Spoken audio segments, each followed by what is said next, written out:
The next concept I would like to discuss in the resilience series is the concept of preparation, and how practical, physical and mental preparation helps me be resilient both on and off the water. Now, normally when we discuss preparation, we tend to frame it in terms of preparing to succeed.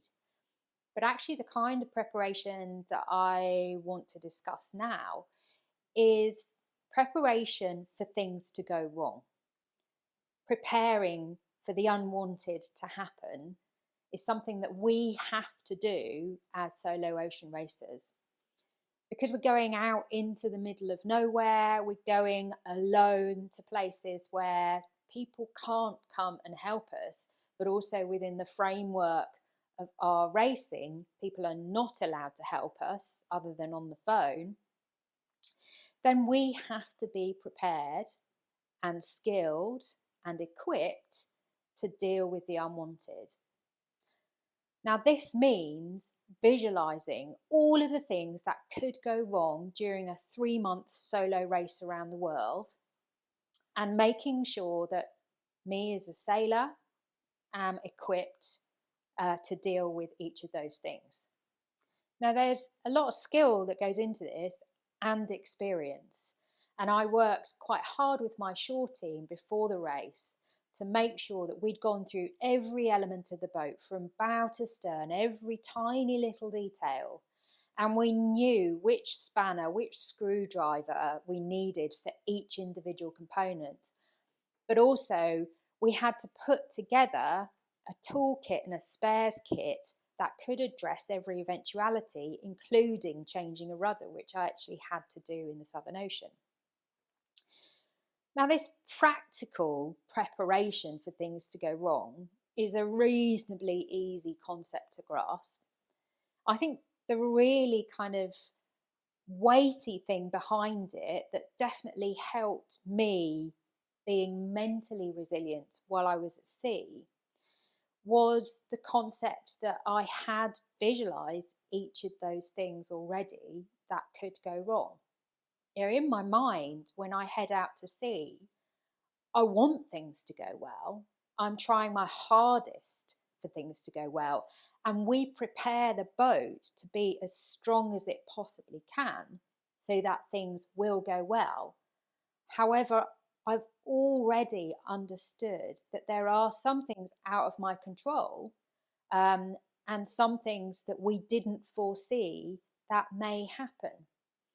And kind of just going through this, almost looking at the worst case scenario in every case and thinking about how I would get out of it, how I would recover from it, has mentally made me more resilient should any of those problems occur, because they weren't completely out of the blue, they weren't totally unexpected, and I already had the confidence to deal with them when they came.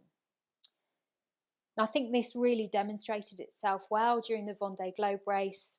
We had 105 problems with the boat, and they ranged from electrical problems, boat building, I lost one of my hydro generators, the engine cooling system broke, I had to climb the mast and change the wind instruments, and of course I changed the rudder in the Southern Ocean, along with lots and lots of rope work as the ropes kind of all the time under stress and load slowly wear out. Now, each of those problems I addressed head on, and that enabled me to continue racing.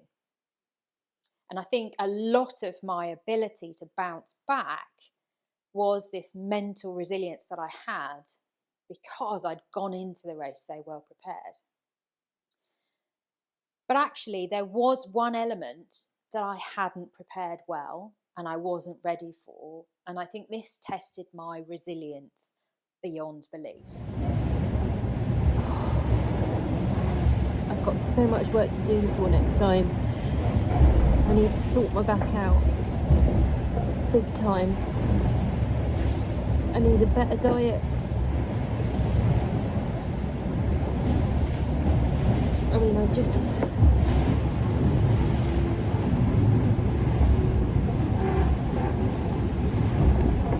I'm just so run down. I haven't been eating enough.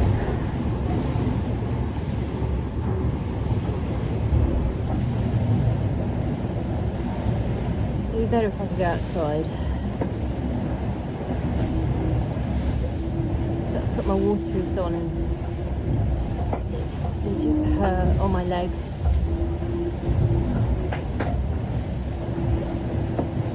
Oh,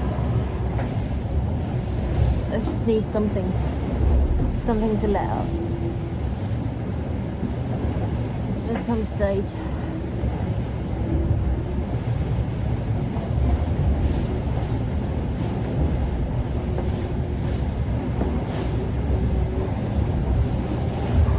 This is some extraordinary existence. Now, that video was taken at one of the lowest points I had on the race, one of the few low points I had on the race. So on the way back up the Atlantic, about 11 weeks into the race, I lay down on top of a sailbag on which there was a tiny Portuguese man-o-war jellyfish, which I obviously hadn't seen. It stung my back. That venom then spread over my body and I ended up having quite a nasty allergic reaction. At my worst, I was covered in blisters and hives on my back and my neck. My face had swelled up. Sometimes I struggled breathing. I couldn't sleep on my back. So I was having to sleep on my front, which was very uncomfortable in the space that I had. And that then put my back into spasm. I couldn't go outside because the heat was making my skin worse. So I could only go outside at night, which meant that I couldn't push the boat hard during the day. Crawling around the boat was really painful. Anything my skin touched was painful. And I just was also very, very run down from having not eaten enough during the Southern Ocean. And by this stage, I'd lost around 9 kilos in the weight and my body had just had enough. I think there's a lot of lessons that I learned from this episode of the race. And actually, I can very clearly now see how underprepared I was to be physically unwell in that way. And there's a number of learnings from that. One is that I went into that race exhausted. It was kind of the way it was always going to be. You know, I started out as an underfunded campaign. We got our funding very last minute. There was a lot to do.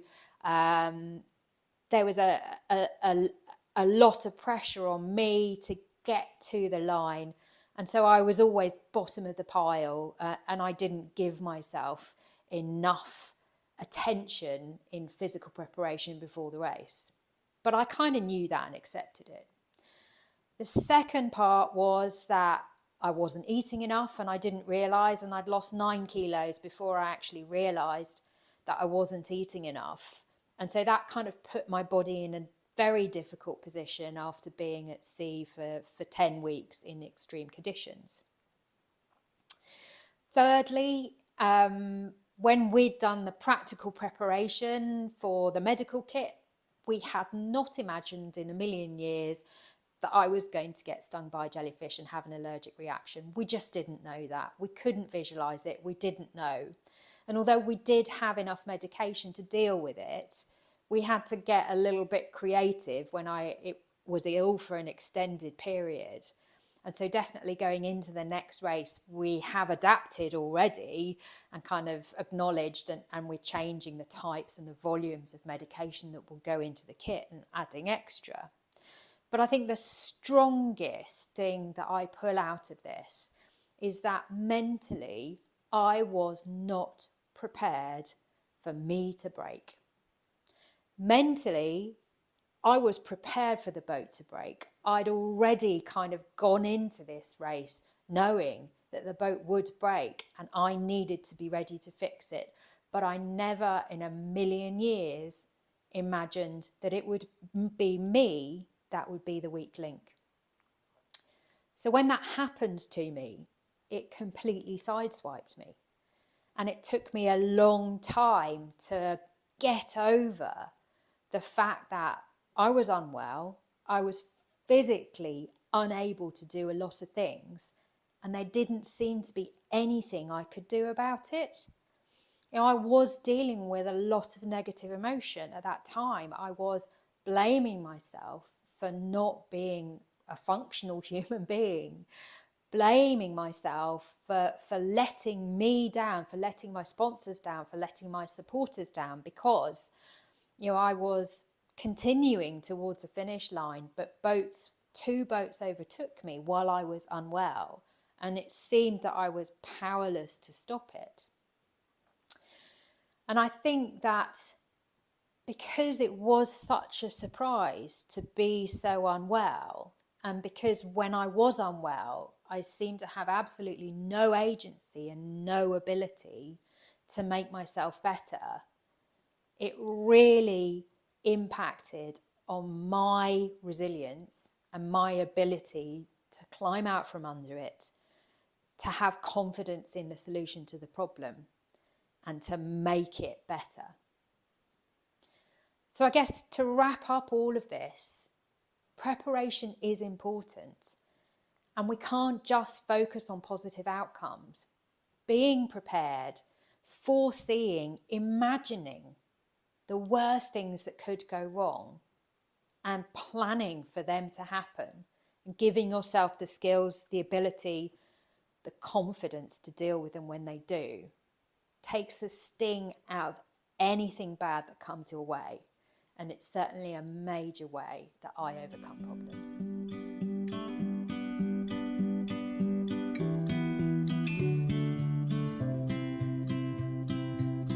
On 5.